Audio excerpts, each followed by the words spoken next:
Welcome back to the Manor. Julian McBain here, and this is my 61st Saturday vlog. So,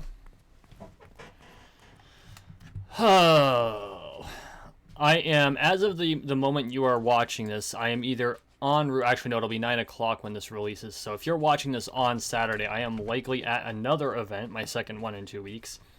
Except this time, instead of simply going to see a friend get an award and take care of some business and do some networking, I'm in the kitchen, helping one of my fencing students to put together what we call the day board. So it's a table with snacky-like things that sustain people, light sandwiches, stuff like that. And so, again, it's a local event, so I'm only driving like an hour to get there and an hour back, so it's a one-day thing as opposed to a 3-day thing. I'm telling you, I'll tell the story about the journey to and from the event I went to in Connecticut here shortly, but I'm really thankful that I don't have to travel a long distance for this one, because last weekend was a long weekend. Good weekend. Had a lot of fun. Had a lot of fun. But it was the first time in a very long time I was done with peopling. You know what that's like, right? You know, you're around people all the time and it's just constant, and finally you're like, I need to not people for a few minutes. I haven't hit that wall in ages, and this past weekend it was to the point where we stopped at a Dunkin' Donuts for coffee and a break, because it's a 4-hour drive. You kind of need to take like a break in there, and everyone was kind of gathered outside and chit-chatting, and because it was fairly warm. I think it was in the 50s. Yeah, it was in the high 40s, low 50s, which for us, after, you know, getting through winter and the end of winter, you can be outside in a t-shirt in the mid 50s. You're like, this is awesome. But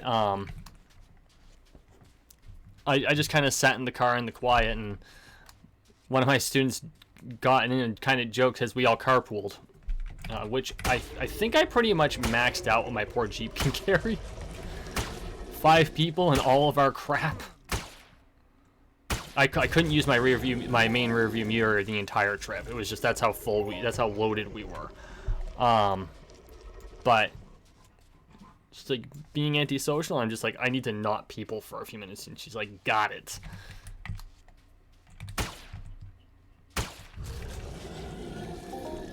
But it was a good time.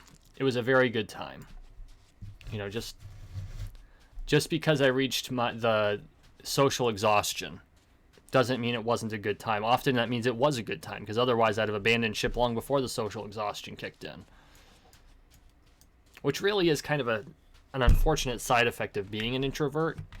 Like, I can fake it for a long time. Not even fake it. I can handle social situations for a long time.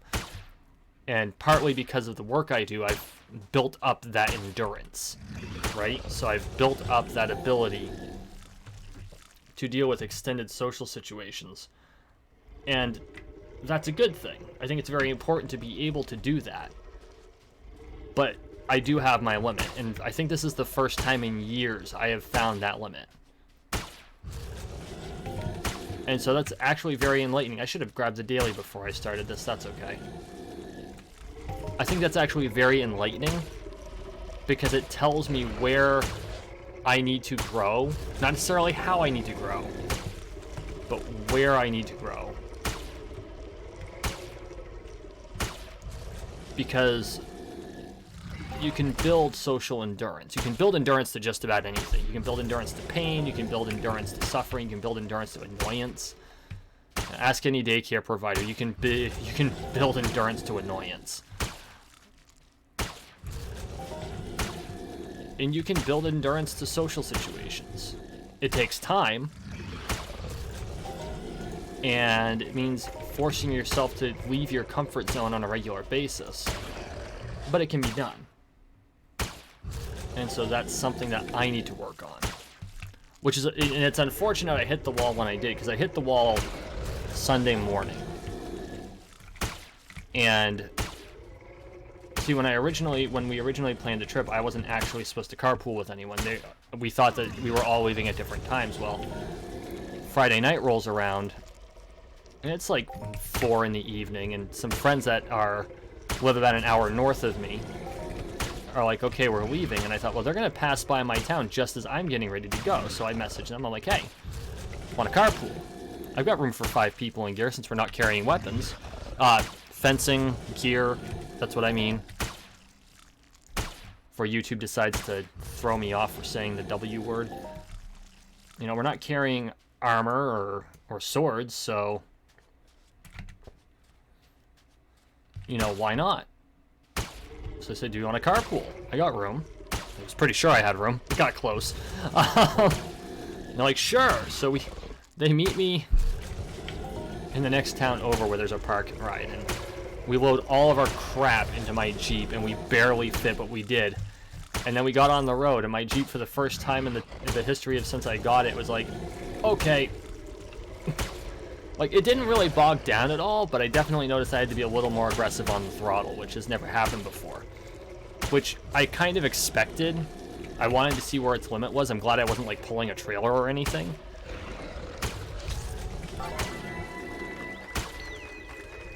But we did. We traveled from Vermont down to Connecticut, and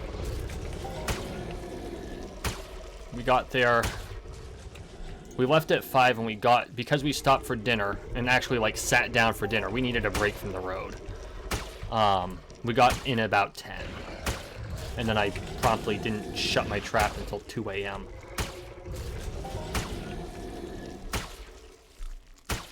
But yeah, anyway, on the way back, we were stopping for breakfast with some of the with some folks, and it was a good opportunity to network, and I was unable to muster the spoons. And if you watch my McBain moment on spoons, you'll understand that I'm not a huge person when it comes to spoon theory. I understand it. I get it's a real thing. You know, Carl Jung laid it out. He had a different term for it, but when you actually take it down and you lay out the components of it, it's spoon theory. He just uses the term other than spoons. You know, for gamers, it could also be called mana or prana or what, you know, pick your poison, but it's spoons. And I can manufacture spoons while I'm dealing with things. I'm pretty good at that. I was out of raw materials. I was out. But it was a good networking opportunity that I missed out on because of that. I attended, but I was pretty much a clamshell. Like, there was nothing left. But it's fine. Everyone kind of understood, and it was all good. And you know, we got back in the car and we drove home, and we made it home about 5 p.m. because we didn't leave until after breakfast, which actually was more like a late brunch to early luncheon. And overall, we had a really good time. I'm actually surprised that on Monday I was in as good a shape as I was.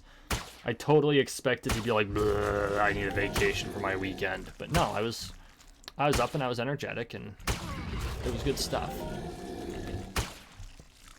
And I realized just how much I miss traveling to events. Like, back when I lived in the Midwest, so the SCA is divided into kingdoms, and currently I live in the East Kingdom, one of the oldest ones before they started coming up with more creative names for them. And I'm not saying that to rag on the SCA, it made sense at the time.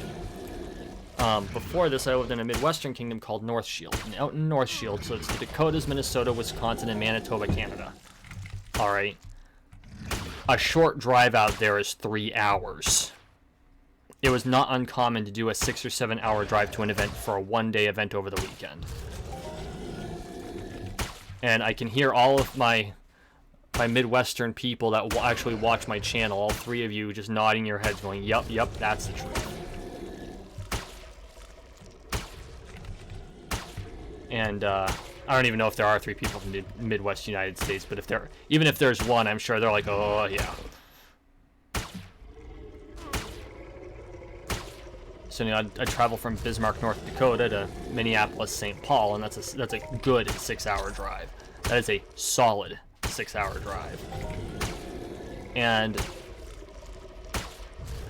it was just something you did. You got out of work at 5, you'd roll into Minneapolis, St. Paul around midnight. No harm, no foul. Crash out, get up the next morning, go to the event. And so like this 4 hour drive, it wasn't terrible. I mean, there's a lot more urban driving, so that takes it out of me. Urban driving, especially on the highway, takes that out of me more than just driving over empty land. And that's most likely a direct result of the fact that I have spent hours and hours driving in a straight line over huge expanses of the plains. Because you have to experience it, okay?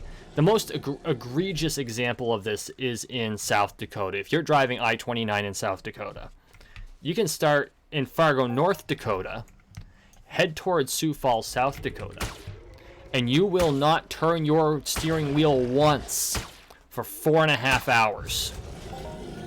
I believe that's the amount of time it takes to get down to the city area in South Dakota. Unless you go to stop, you can just like lock your wheel into place and keep your foot on the front, set cruise control, and just fold your arms. Now, I don't actually condone doing this, but that's just how straight it is. Okay. It's pretty close to the point of ridiculousness. There's a crater there. I wonder. There's no way that's a wave event. But you know what? This is me, and so I'm gonna have to check it out.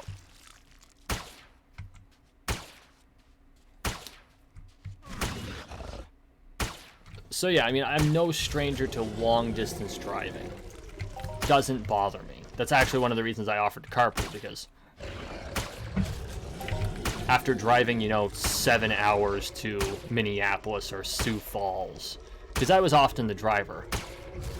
Not usually my vehicle, but the person who owned the van has a hard time driving at night. So I'm like, well, I don't care if I drive at night. Not to mention, usually they were sewing something, because that's what you do. And so it's like, you sew, I'll drive. It's all good. And since having like the interior lights on doesn't bother me when I drive, I don't know why, it just never has.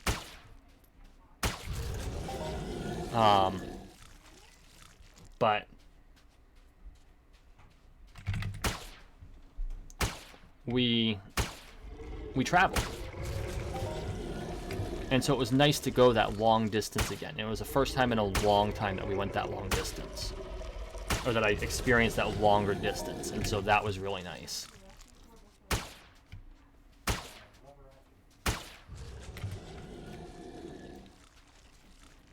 So yeah, we had a good time this past weekend. I am looking forward to this coming weekend. It's the first time I've actually had to work a kitchen. That's something I've always... Well, no, it's not the first time. I did a couple of times in North Shield. But like this is the first time it's been the purpose of me going to the event, as opposed to an ancillary thing of me going to the event. And so I'll be working with my student in the kitchen and making sure the food's all taken care of. And two non-fighting events in a row, and they just happen to be like concurrent weekends. That's a weird experience for me. But that's not a bad thing. We all need to expand upon our experiences in order to make things good. So,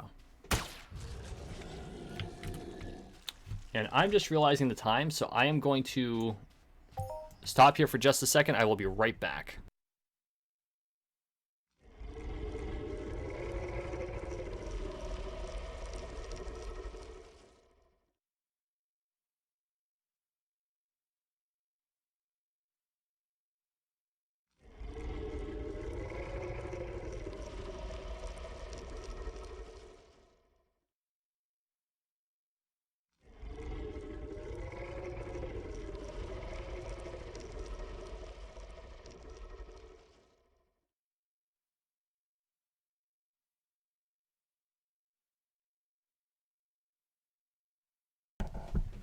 Sorry about that, guys. I realized the time and realized I had to be dad for a second.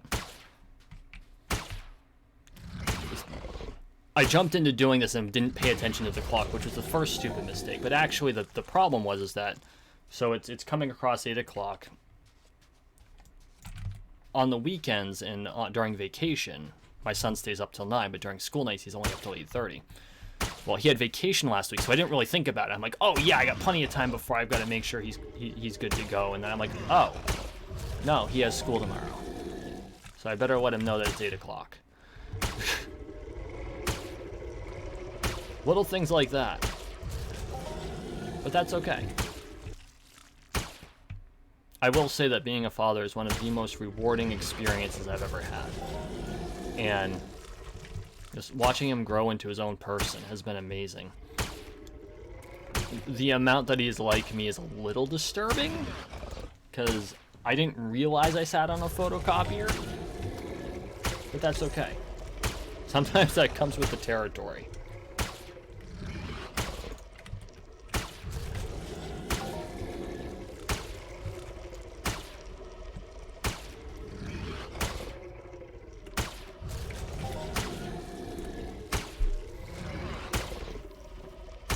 Trying to think of what other experiences, what other things have rolled through my mind this week.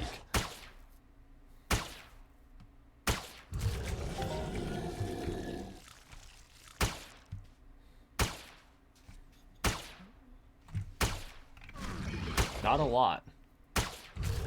I mean, you know, for all that... Oh! Job search. Job search, for those of you who have been playing the home game, the business I work for is closing. Owner's retiring. It's not something you can really transfer, so... we're closing our doors and we're winding up things. So, but I'm also looking for, you know, another job. So I've applied to like a bunch of places, and I'll be applying to a bunch more. But I'm already getting some positive responses, so that's good. I live in an area where jobs in my industry are not exactly plentiful. Or more accurately, it's not that they're not plentiful, they're not scarce, but there's a lot of competition for them. And so, for me, there's a good chance I'm actually going to have to take a step back in order to get into a new company and then move forward again. Which happens, you know? It's irritating, but it happens. And so, I'm looking around at what my options are, and I've thrown, you know, resumes out there, and I know for some of them they're probably going to be looking at it going, why is he applying for this particular position? It's like, well, you don't really have anything that matches up with my specific level of skill. There are things that are higher than where I'm at, and there are things that are lower than where I'm at, but I'm kind of in that lovely little intermediate gray zone that doesn't come up often and most people internally hire for, which is fine. Right? It means that, you know, the first time one comes open, I'll be a prime candidate for the position, but it does mean that it's going to be a little while before that happens. And again, it's annoying, but you get over it, you know?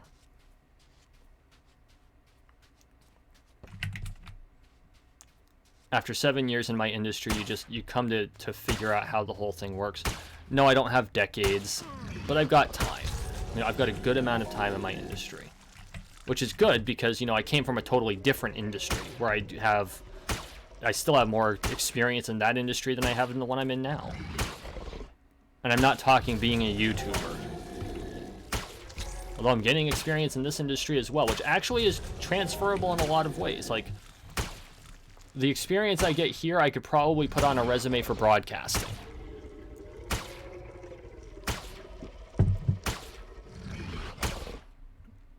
You know, go work in radio, which I wouldn't necessarily be against, but I'm not sure what that would look like. Like, what part of my personality would they want? And I've got this,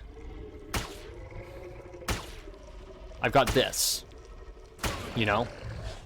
Would they consider this a conflict of interest? Which they might.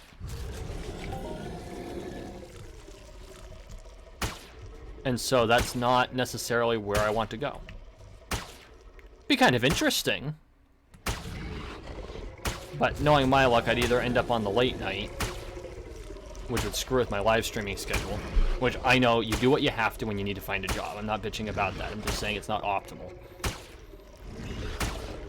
Or, on the other hand, I'd have to get up at like 3 in the morning because I'd get the early morning show, which would be kind of cool because everyone listens to you on their way to work. Well, the people that actually listen to radio still. But at the same time, it's like, I don't want to get up at 4. I know, first world problems, but still. You know, you get used to a certain type of job, you get used to a certain type of schedule. And I adapt. I've had to adapt before. I had to adapt when I went to Best Buy because there was nothing in my industry when I moved back to Vermont.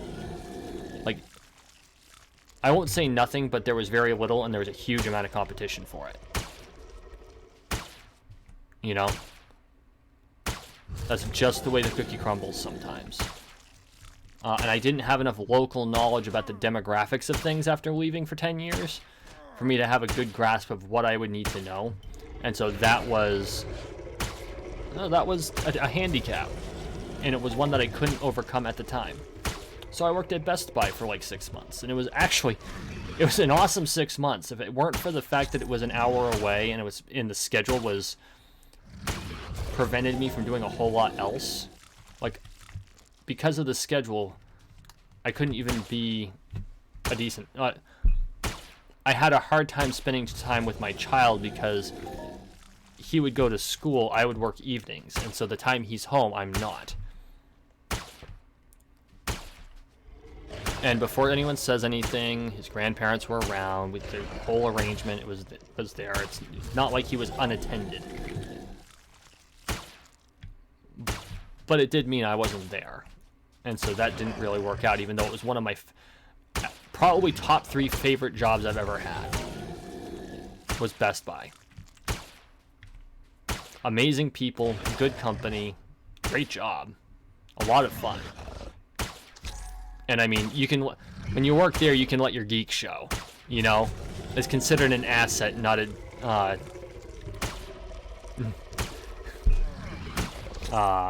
not a liability.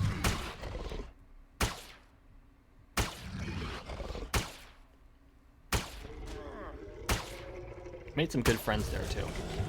People I still, you know, pay attention to.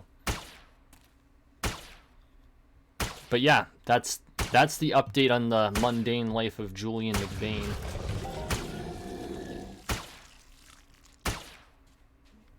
I will say this, if you're watching this or at least listening to this and you are also on the job hunt, don't get discouraged.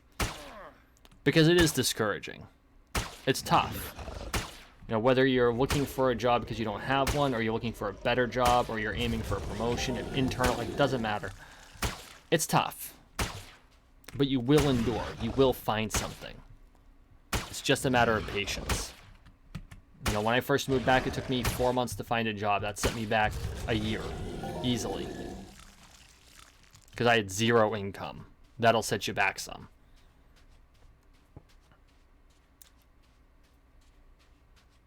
But it can be done. And you can climb back up. And it won't be easy. Not saying it's going to be easy, but it's doable. So just don't lose faith in yourself.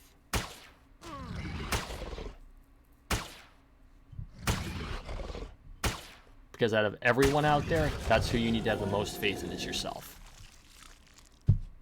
Say, hey look, my vlog even turned mildly inspiring. At least theoretically. Okay, guys. That's all I got. Thank you for watching. Thank you for listening. Please like, share, and subscribe down below. We are on the road to 13 million subscribers. 1 subscription at a time, so make sure you subscribe. As always, thank you so much for all of your support. You all have a wonderful day.